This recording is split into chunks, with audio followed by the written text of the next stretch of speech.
Deputy Pauline Tully. Good morning, and apologies for being late, but I did read your statement last night, and there's a couple of things I just wanted to query. Right, you mentioned in the Droichead, which I'm familiar with because I was a teacher before being elected. You mentioned that newly qualified teachers employed in special settings in exceptional circumstances. Okay, you're talking about there. Mm-hmm. I've had engagement with several parents whose children are autistic and who have been put into special classes, only to find that the teacher who's teaching the class is not qualified as a special education teacher.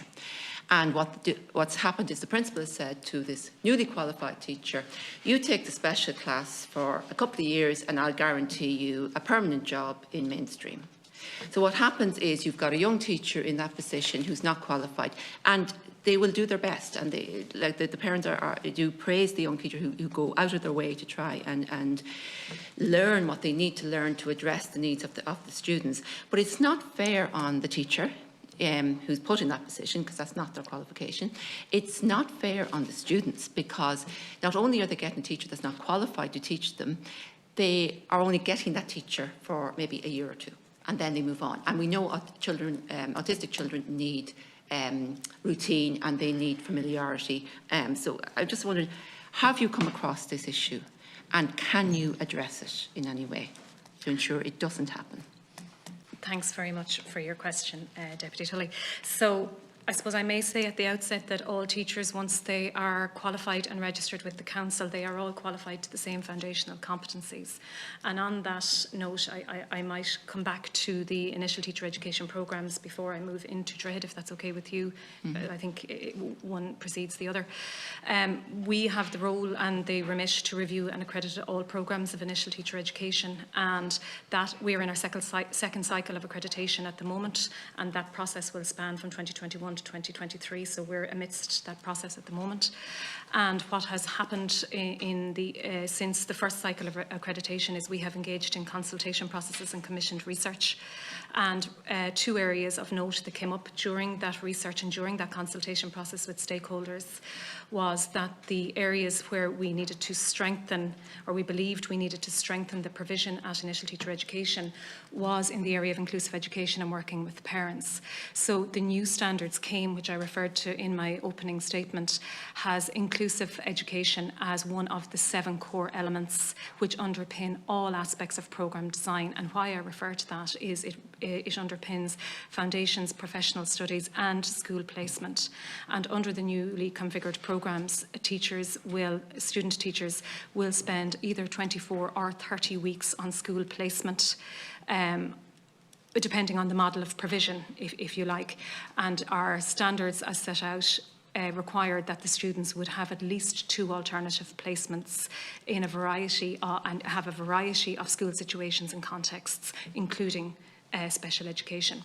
So the Droichead process is in place then to support those teachers when they come out of that programme. So it is a daunting task for any newly qualified teacher, and I, like you, am also a teacher, and the provisions under the Droichead framework is to support newly qualified teachers, to give them access to experienced teachers, to give them access to the support service, the National Induction Programme for Teachers, to facilitate them meeting with one another in cluster meetings and to collaborate with each other, and to have a professional learning activity of their choosing.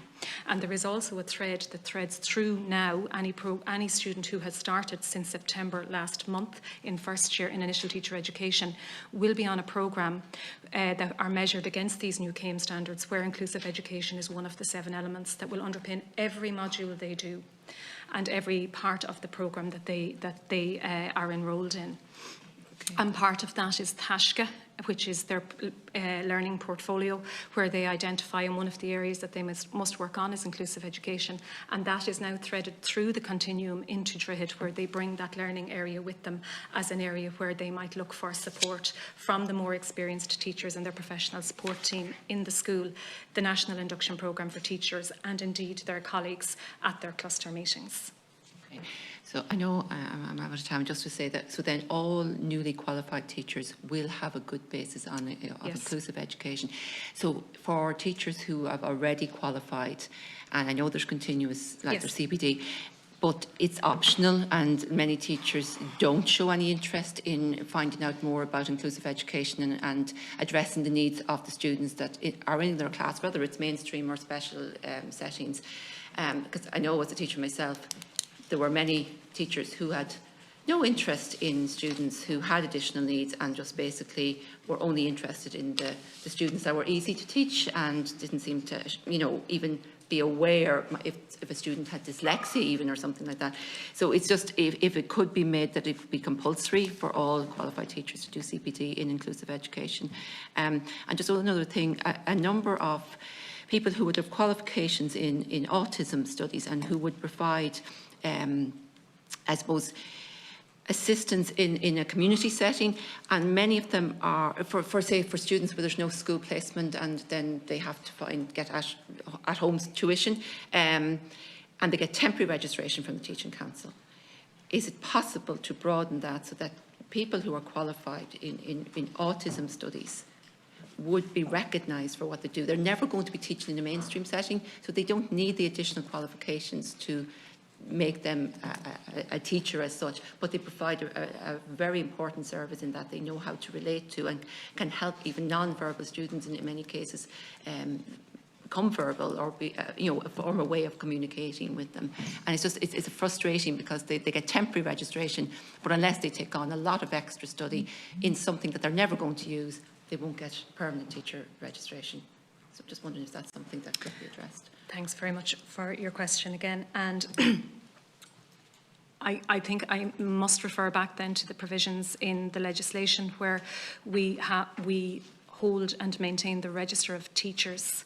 So in order to be registered with the council, with the Teaching Council, it is a requirement that you are a teacher.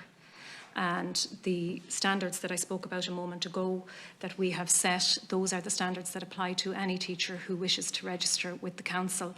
And as a professional standards body and a regulator, it is our role to ensure that those standards are maintained.